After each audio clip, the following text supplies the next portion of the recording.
Hey guys, I know a lot of you I've seen in comments asking about ombre and acrylics. So I'm going to try to show you an easy way to do it. Well, it's really the same way everybody does it, but I'm going to try to explain it to you so you understand how to put down the colors so you get a nice even blend of ombre. So let's go ahead and get started. So I use a number 12 brush all the time, which I get in Nail Supply in Philly. I have my CND retention liquid monomer that I have in this beautiful little dish that I got from Hobby Lobby. It's actually a candle holder. It's a diamond. I have my color I want to use, which is the neon yellow. I have some cool opaque pink CND powder. Excuse me, and I have my clear to encapsulate. So the trick to getting a good blend, first you want to get all the bubbles out of your brush, so go ahead and do your brush thing, get it cleaned off, make sure there's no particles from yesterday's work, and going to go ahead and brush off. Now when you start this, you want to go really thin with the color. You want to get full coverage, but you also want to go very thin because you're going to have to remember that you're going to be encapsulating with clear to build up your strength, okay? So I'm going to start high because when I put the other color up here, the cool pink, I want it to come down over it, and I don't want to see a beginning and ending point of the colors. Okay, so I'm going to start by putting on a thin coat of this. I mean, so thin that it's practically not even there. And then you want to go back and add a little bit more color to darken it up. So make sure your brush is clean before you put it back in the monomer. You do not want to get any color or anything in there. So I'm going to go ahead and I'm going to get some more of this neon yellow. And this time I'm going to put it at the bottom. And I'm just going to put it there. I'm going to pat it to the tip, kind of fan it out. And then I'm going to turn my brush around and I'm going to lightly come up. I have a hair on my brush. And I'm going to feather it back up there. Don't worry about this right now. Just make sure you're getting your full color coverage. And that looks pretty good. Okay? So now I'm going to go up to the top again, just with a little tiny bit more.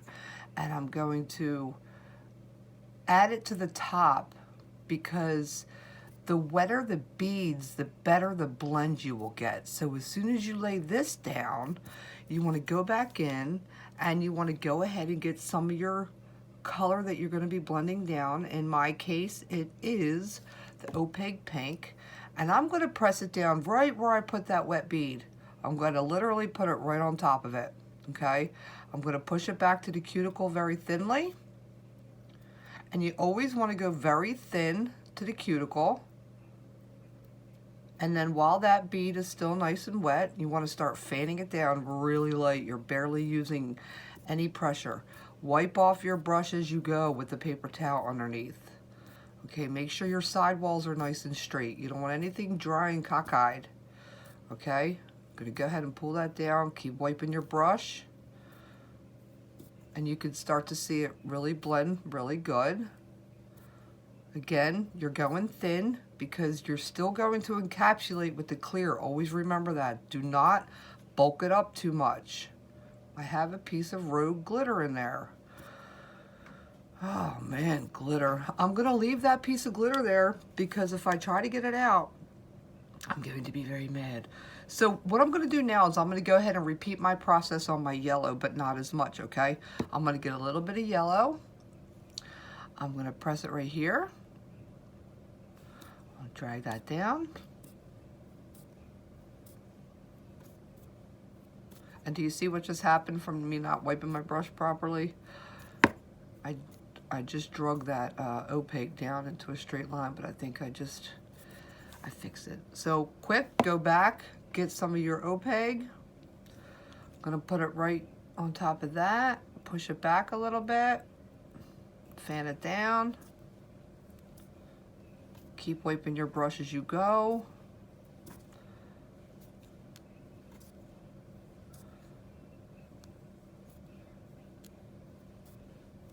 And I'm gonna put one more for good measure at the top.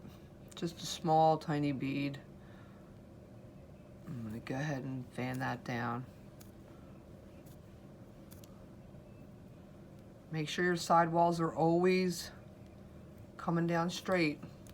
Okay, so now that we have our good blend, I'm gonna go ahead, go back in, get a nice wet brush, and get my clear, a nice big bead, because this is going to be your strength and structure. I like to place my beads like this. I know everybody does it different, but I have better luck doing it sideways like that. Especially with pointy nails, because I just think it's more of the shape of the nail, and it just kind of, you know, runs right down where you want it. So now I'm going to start putting a little bit of pressure, and I'm going to start pulling this down. I just dropped a little bit of that in my yellow. I'm going to fish that out and just pull it straight down over everything.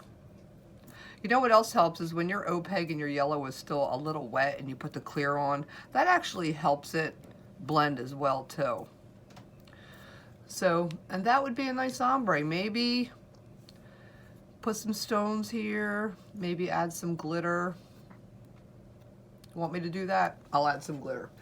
Since I have it readily available, I have this nice jar, and since this is still wet, I can always just get some of my clear, pick up some of this, maybe, you know, dab some glitter.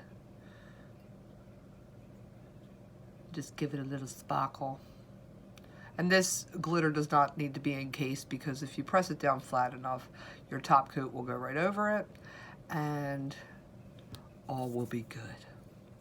Okay, so I hope that helps you. If you'd like to see me do something else, let me know.